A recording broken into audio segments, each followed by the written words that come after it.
Alhamdulillahi rabbil alamin arrahmanir rahim maliki yawmiddin la ilaha illa huwa yaf'alu ma yurid. Summa salli wa sallim wa barik ala as'adin nabiyina wa ashrafil mursalin sayyidina Muhammadin wa ala alihi wa ashabihi wa man iqtafa athrahum wastanna bi sunnatihi ila yawmiddin. Bayan kai wa musulmi, assalamu alaikum wa rahmatullahi ta'ala wa barakatuhu.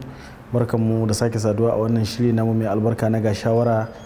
Masu kallonmu da sauraronmu a wannan tasha ta Africa TV3, muna roƙon Allah tabaraka wa ta'ala ya nuna mana gaskiya gaskiya ce ba mu ikon bi, ya nuna mana ƙarya ƙarya ce kuma ba mu ikon kauce mata.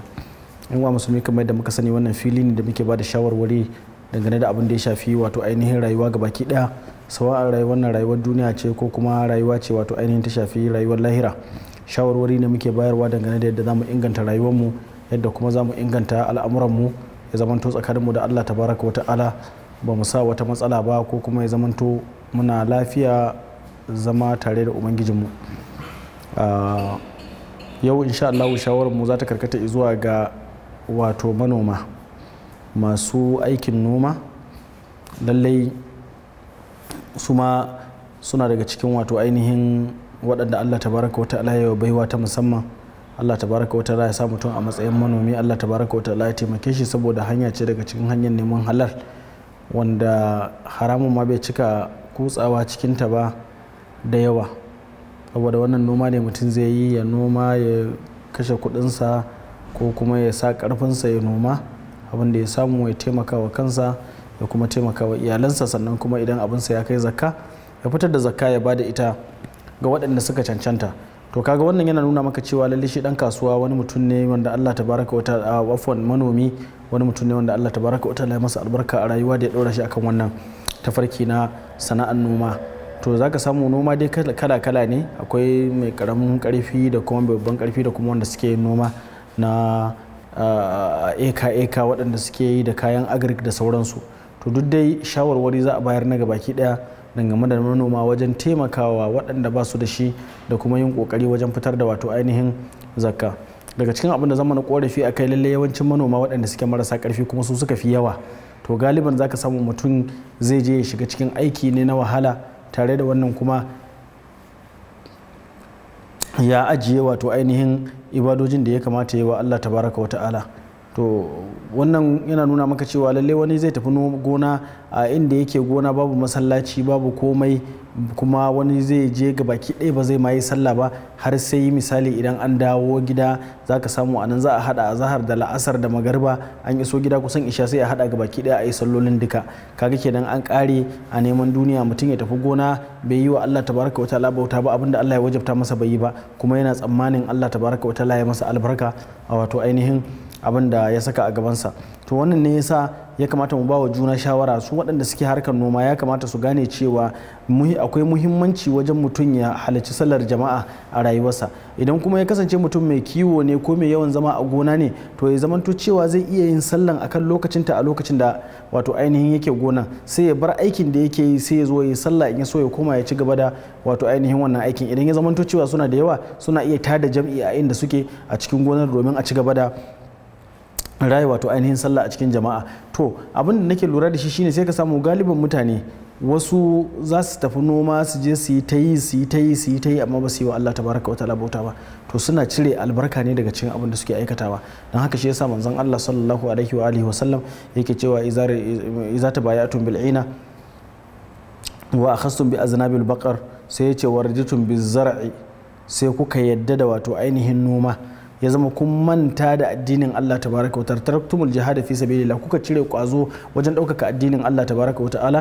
To anan ne fa Allah tabaraka wa ta'ala ce sallallahu alaikum dullan, Allah zai daura muku kaskanci la yanzuhu ankum, ba abin da zai dauke muku wannan kaskancin hatta tarji'u ila dinikum, sai kun koma addinin ku. Dan haka kada mu bari kowane bangare na rayuwa na iya zame mana cikas a tsakanin mu da Allah tabaraka wa ta'ala. Yanzu wani sai ya ce to ai shi manomi kaza kaza da sauransu. Daga cikin abubuwan da ya kamata a ba manoma shawara shine sai a duba kuma iyaka ta gona. Wasu suna cin iyakar wasu mutane. Lalle akwai hatsari mutum ya ci ƙasa ta wani, abin da ba nasa ba ya sanya shi a cikin nasa. Za a zo a sare abin da yake shine wato bishiyar da take ƙarshe tsakanin gonar wane da ta wane sai a zo a sare ta domin a tada wata rigima, sannan kuma a sake ɗaukan wasu kafa 10 ko kafa 30 a saka a cikin wata gonar a zo a yi ta rigima a kai a ce a yi kaza kaza har a zo ana zuwa kotu akan abin da mutum ba shi da gaskiya. To ko da a ce ka je kotu alkali ya ɗauka kai ne mai gaskiya sai ya ɗauka ya baka wannan abin, ko ka bashi cin hanci ko ka bashi wani abu ko kuma dai ka je ka yi haɗin baki da shi ka zo ka ya baka wannan gurin, to a ƙarshe dai a gurin Allah tabaraka wa ta'ala wannan gurin ba naka bane. Dan manzon Allah sallallahu alaihi wa alihi wa sallam yake cewa man zalama qaida shibrin min al-ard, duk mutumin da ya cuci wani ko da a ce da takun hannu ne na ƙasa, to ranar tashin alkiyama tawaqahu Allahu ila 70 ardina yawmal qiyama, sai ya zo yana dauke da wannan gurin filin da ya cuta din, sai ya zo yana dauke da shi har zuwa ƙasa ta 7 za a ciro a daura masa a kansa. To kaga wannan ba karamin bala'i bane a ce a ran tashin alkiyama kana dauke da wato ainihin taki 10 wanda an ɗebo wannan kasar tun daga kasa ta 1 har zuwa kasa ta 7 sannan kuma aka dora maka kanka a ranar tashin alkiyama domin ka zo da shi. To wannan yana nuna mana cewa lalle waɗanda suke manoma dole sai an yi hattara, dole sai an yi yadda ya kamata. Sannan kuma daga cikin abin da ya kamata manoma su duba shine duk mutumin da ya sha wahala ya yi noma, to shi ya san darajar wato ainihin fitar da zakka. Idan ya zo zai fitar da zakka, ya fitar da zakka ta tsakani da Allah, saboda wasu sai ga suna fitar da zakkar rabi da rabi, suna ganin cewa wahala suka samu abin nan, yanzu kuma za su ɗauka su ba wani a cikin abin da kamar shi wanda aka ba bai yi wani wahala ba. To amma shi Allah tabaraka wa ta'ala ya san dalilin da ya baka lafiya kai ka je ka yi noma, ka ɗauko ka zo ka ba wanda bai da lafiya, ko ka ɗauko ka zo ka ba wanda yake bai da ƙarfi, ko ka ɗauko ka zo ka ba wanda shi ya yi noma bai ma samu ba gabaki ɗaya. Saboda haka Allah tabaraka wa ta'ala shi ya baro kansa sani, Allah tabaraka wa ta'ala shi yayi wannan hikima, kuma ya san abin da take ciki ya zama kai ne zaka bada zakan ba kai za a ba. To yan uwa musulmi, duk mutumin da yake manomi wajibi ne a kansa ya yi tunani cewa wannan abin da yake yi wata hanya ce da ta buɗe masa ƙofar aljanna, especially mutanen da suke irin shuka na lambu. Manzon Allah sallallahu alaihi wa alihi wa sallam ya ce babu wani mutumin da zai shuka wata bishiya ta amfani ya zama inuwar da wani ya zo ya zauna a ƙarƙashin ta sadaka ne gare ka. Abin da wani ya zo ya cira a jiki ya sha sadaka ne gare ka. Abin da ka ɗauka ka bayar a jikin wannan bishiyar sadaka ne gare ka. Abin da kai har abin da wani ya zo ya sata ya gudu shi ma sadaka ne a gare ka. Manzon Allah sallallahu alaihi wa sallam ya ce wa ma suriqa minhu sadaqa, har abin da aka sace ma shi ma sadaka ne. Me yasa ya zama haka? Saboda a nuna maka fallalar mutum ya shuka wata bishiya ko ya shuka wani abu wanda mutane za su amfani da shi. Don haka manoma suna da wannan damar. Gashi nan Allah tabaraka wa ta'ala ba mu, akwai masu noman lambu, akwai masu noman ɗanyen kaya, akwai masu noman damuna, akwai masu noman rani. To duk wannan noman da ake yi dai a sani cewa wai abin da wani zai dan taba a ciki ko abin da wani zai sa albarka a ciki, to fa shi ma na daga cikin sadakar da mutum ya bayar, wanda Allah tabaraka wa ta'ala zai ba shi lada mai yawan gaske akan wannan. Sannan tare da wannan 'yan kasuwa su sani, manoma su sani cewa lalle fa Allah tabaraka wa ta'ala shi yake wato ainihin fitar da tsirrai. Allah shi yake bada ruwan sama. Tana iya yi noma a yi asara, tana iya yi noma a ci riba. Waɗanda aka yi asara sai a dogara da Allah tabaraka wa ta'ala, a riƙe tawakkali cewa Allah tabaraka wa ta'ala shine mai kowa kuma shine mai komai. Shine mai kowa shine mai komai. Abinda Allah tabaraka wa ta'ala yayi babu kuma bayansa. Abinda Allah tabaraka wa ta'ala ya bari to shine abinda Allah tabaraka wa ta'ala ya haramta muku a cikin harkar noma, to a nisance shi. Abinda kuma Allah tabaraka wa ta'ala ya shar'anta to sai a yi aiki da shi.